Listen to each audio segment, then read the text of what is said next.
નમસ્કાર દર્શક મિત્રો, આપ નિહાળી રહ્યા છો સાઈ ગ્રુપ મીડિયા હાઉસ દ્વારા સંચાલિત નવસારી લાઈવ પર પ્રકાશિત થતું ઝટપટ બુલેટિન દેશ અને દુનિયાથી અવગત કરાવતા આ બુલેટિનની અંદર જુઓ દિવસભરની તમામ ઘટનાઓ। નવસારી જિલ્લામાં દીપડા દેખાવાના બનાવો સામાન્ય બની રહ્યા છે। નવસારી જિલ્લામાં અને વિશેષ કરી પૂર્વ પટ્ટીના વિસ્તારમાં દીપડા દેખાવાની ઘટના સામાન્ય બની રહી છે। ગામડાઓમાં રાત્રિ દરમિયાન ખુલ્લેઆમ આટાફેરા કરતા દીપડાઓને કારણે લોકોમાં ભય અનુભવ્યા રહ્યા છે। રહેણાંક વિસ્તારમાં દીપડો દેખાવાની આવી જ ઘટના ગત રાત્રે ચીખલી તાલુકાના ખુડવેલ ગામે બની હતી, જેમાં એક દીપડા આરામથી ગામના રસ્તા ઉપર આટાફેરા કરી રહ્યો હતો। રસ્તા પરથી પસાર થઈ રહેલ એક વાહન ચાલકે આ દીપડાનો વિડીયો ઉતારી લઈ તેને સોશિયલ મીડિયા પર વાયરલ કર્યો હતો। નવસારીના અદાલતી પરિશ્રમમાં આવેલ વૃક્ષ કાપી નાખતા વકીલોમાં આક્રોશ। નવસારી કોર્ટ સંકુલનમાં આગળની તરફ ઘટાદાર વૃક્ષને ગત શનિવાર અને રવિવાર રજા દરમિયાન કાપી નાખવામાં આવ્યા હતા। નવસારી કોર્ટના સંકુલનમાં આગળની તરફ આવેલી ખુલ્લી જગ્યામાં કોર્ટનું નવું મકાન બનાવવા હોવાથી આ જગ્યામાં આવેલ વર્ષો જૂના ઘટાદાર વૃક્ષને કાપી નાખ્યા હતા, જેને પગલે પર્યાવરણીય પ્રેમી વકીલોમાં તંત્ર પ્રત્યે આક્રોશ વ્યાપ્યો છે। વૃક્ષ કાપતા પહેલા એક વૃક્ષ સામે 3 વૃક્ષને વાવવા બાદ વૃક્ષ કાપવા માટે સંબોધિત વિભાગના સમક્ષ અધિકારીની મંજૂરી મેળવવા બાદ જ તે વૃક્ષને કાપી શકાય છે, પરંતુ નવસારી કોર્ટના પરિશ્રમમાં આવેલ વૃક્ષને કાપતા પહેલા આવી કોઈ પ્રણાલીને અનુસરવામાં આવી નથી। આ વૃક્ષને કાપી નાખતા તેને નીચે પોતાના ટેબલ મૂકતા વકીલોમાં પણ નારાજગી પસરી છે। નવસારીના કચોલ ખાતે યોજાયેલ અતિરુદ્ર યજ્ઞનો સોમવાર પૂર્ણ આહુતિ થઈ। નવસારી તાલુકાના કચોલ ગામ ખાતે નવસારીના અગ્રણી વ્યવસાયિક, બિલ્ડર, રાજકારણી અને સાથે સખાવતી એવા પ્રેમચંદ લાલવાણીના દ્વારા યોજાયેલ 5 દિવસ અતિરુદ્ર મહાયજ્ઞ આજે સોમવાર પૂર્ણ આહુતિ થઈ હતી। આ મહાયજ્ઞ 5 દિવસ દરમિયાન સમર્થ કથાકાર મોરારી બાપુ સહિત અનેક મહાન અનુભવો અને અગ્રણીઓ આ યજ્ઞમાં આહુતિ આપવાનો લાભ લીધો હતો। યજ્ઞના ચોથા દિવસ કેન્દ્રીય મંત્રી સી.આર. પાટીલ તથા રાજ્ય ગૃહમંત્રી હર્ષ સંઘવીએ પણ યજ્ઞમાં આહુતિ આપી હતી।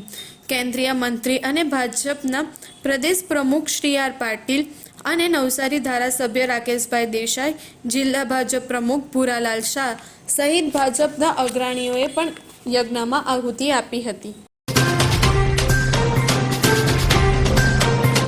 જામલિયા સરકારી માધ્યમિક અને ઉચ્ચતર માધ્યમિક શાળા સમર્થ શિક્ષક સંમેલન કાર્યક્રમ યોજાયો। વાંસદા તાલુકાના જામલિયા ગામની સરકારી માધ્યમિક અને ઉચ્ચતર માધ્યમિક શાળા વલસાડ જિલ્લા શિક્ષણ અધિકારી કચેરીમાં ઉપક્રમે સમર્થ શિક્ષણ સંમેલન કાર્યક્રમ તારીખ 22 નવેમ્બર 2024ના રોજ કરવામાં આવ્યો। વલસાડ જિલ્લા શિક્ષણ અધિકારી કચેરીના ઉપક્રમ સમર્થે શિક્ષણ સંમેલન કાર્યક્રમ સરકારી માધ્યમિક અને ઉચ્ચતર માધ્યમિક શાળા જામલિયા ખાતે યોજવામાં આવ્યો હતો। આ કાર્યક્રમ વલસાડ જિલ્લાના તમામ 40 જેટલા સરકારી માધ્યમિક અને ઉચ્ચતર માધ્યમિક શાળાઓના તમામ આચાર્યો અને શિક્ષકો મળી કુલ 180 જેટલા કર્મચારીઓ શાળામાં એકત્ર થયા હતા। શું તમે શરીરના સાંધાના દુખાવાથી પીડાઈ રહ્યા છો કે પછી તમે કોઈ સ્પોર્ટ્સ ઇન્જરીથી પીડાઈ રહ્યા છો? લકવાની બીમારી બાદની પીડા સહન કરી રહ્યા છો? શું તમને સ્પાઇનલ પ્રોબ્લેમ છે? તો આ તમામ દુખાવાને હવે બાય કરી દો, કારણ કે માસ્ટર ડિગ્રી ધરાવતા ખૂબ જ અનુભવી ફિઝિયોથેરાપિસ્ટ ડૉક્ટર અમિત પટેલ પાસે તમે આ તમામ સમસ્યાઓનું સચોટ નિદાન કરાવી ફરીથી નોર્મલ જિંદગી જીવી શકો છો। તો સરનામું નોંધી લો, comprehensive care centre, DD street, library પાસે, અનુરાગ સારીઝની લાઇનમાં, નવસારી। ગુજરાત રાજ્યમાં દારૂબંધી હવે ફક્ત કાગળ પર જ રહી ગઈ છે। વાંસદા વિસ્તારમાં દારૂના ખુલ્લેઆમ વેચાણથી યુવાનો બરબાદી તરફ વાંસદા વિસ્તારમાં ચાલતા દારૂના આ અડ્ડા તરફથી વેચાણ કરવા માટે પોલીસ વિભાગ 10 જેટલા લોકો હફતો લઈ જાય છે। નવસારી જિલ્લાના વાંસદા તાલુકામાં હાલ ઠેકઠેકાણે ખુલ્લેઆમ દારૂનું વેચાણ કરવામાં આવી રહ્યું હોવાની વિગતો લોકોના મુખે ચર્ચાનો વિષય બન્યો હતો, જ્યારે ખરા અર્થમાં આ વાસ્તવિકતા તપાસતા આ વાત સાચી હોવાનું બહાર આવ્યું છે। જ્યારે વાંસદા પ્રતાપનગર વિસ્તારમાં ખુલ્લેઆમ દારૂ વેચાણ કરવામાં આવી રહ્યું હોવાનું સામે આવ્યું હતું, જ્યારે અહીં ફક્ત દારૂ વેચાણ નહીં થતો પણ દારૂને ખુલ્લેઆમ પીવાઈ પણ રહ્યો છે। જ્યારે ગુજરાતમાં દારૂબંધી હોય તો વાંસદા વિસ્તારમાં દારૂ વેચાવાની પરવાનગી કોણે આપીશું? આ દારૂનો અડ્ડો કોઈ પોલીસ વિભાગના અધિકારીઓની જાણકારી બહાર ચલાવવામાં આવી રહ્યો છે કે કેમ? જ્યારે ગુજરાત રાજ્ય દારૂબંધીને છેડે ઉડતો જોવા મળે છે, ત્યારે આદિવાસી વિસ્તારમાં આમ ખુલ્લેઆમ દારૂનું વેચાણ યુવાનોમાં ભવિષ્ય સાથે ખુલ્લા ખિલવાડો કરવામાં આવી રહ્યો હતો। ત્યારે વાંસદા તાલુકાના પ્રતાપનગરમાં જ નહીં પણ લોકોમાં ચર્ચા એવી છે કે આખા તાલુકા દરેક ગામે દારૂનો અડ્ડો ધમધમે છે। ત્યારે વાંસદા પોલીસ સ્ટેશન અધિકારીઓ પર ખુલ્લો સવાલ ઉદ્ભવે છે કે આ દારૂ અડ્ડાની માહિતી આ અધિકારીને નથી કે પછી આ દારૂના અડ્ડા સંચાલક પોલીસના અધિકારીને મલાઈ પહોંચાડે છે? ત્યારે આવનારા દિવસોમાં પોલીસ વિભાગને ઉચ્ચ અધિકારીઓ શું પગલે લેશે એ જોવાઈ રહ્યું છે। નેશનલ હાઈવે 48 પર ધારાગીરી ઓવરબ્રિજ ખાતે 2.58 લાખનો દારૂ પકડાયો। નવસારી જિલ્લામાં ગેરકાયદેસર રીતે થતી દારૂની હેરાફેરી અને વેચાણ પર અંકુશ લાદવા માટે જિલ્લા એલસીબીના પીએસઆઈ ગઢવી, પીએસઆઈ આહિર અને પીએસઆઈ ગોહિલ તેમની ટીમ સાથે તપાસમાં હતા। તે દરમિયાન આ ટીમના હેડ કોન્સ્ટેબલ વિપુલભાઈ અને કોન્સ્ટેબલ દિગ્ગજભાઈ સિંહને સંયુક્તપણે બાતમી મળી હતી કે એક કેટ્રો કાર નંબર GJ15CG 0544માં ભારતીય બનાવટી વિદેશી દારૂનો જથ્થો સુરત તરફ લઈ જવાઈ રહ્યો છે। આ બાતમીને આધારે નવસારીના ગ્રીટ ખાતે આવેલ ફન સિટી હોટલ સામે નેશનલ હાઈવે 48 પર નાકાબંધી કરી જપ્તો ગોઠવ્યો હતો। તે દરમિયાન બાતમી મુજબ કાર આવતા પોલીસે તેને અટકાવીનો ઇશારો કરતા કાર ચાલક કાર ઊભી ન રાખી પૂર ઝડપે અગાડી હંકારી ગયો હતો, જેને લઈને પોલીસની ટીમ તેની પીછો કરતા નેશનલ હાઈવે 48ના અમદાવાદ ટ્રેક પર ધારાગીરી ઓવરબ્રિજના ઉત્તર છેડે કાર ચાલકે કેટ્રો કારને સ્ટેરિંગ પર કાબુ ગુમાવતા કાર ડિવાઈડર સાથે અથડાઈ અટકી ગઈ હતી।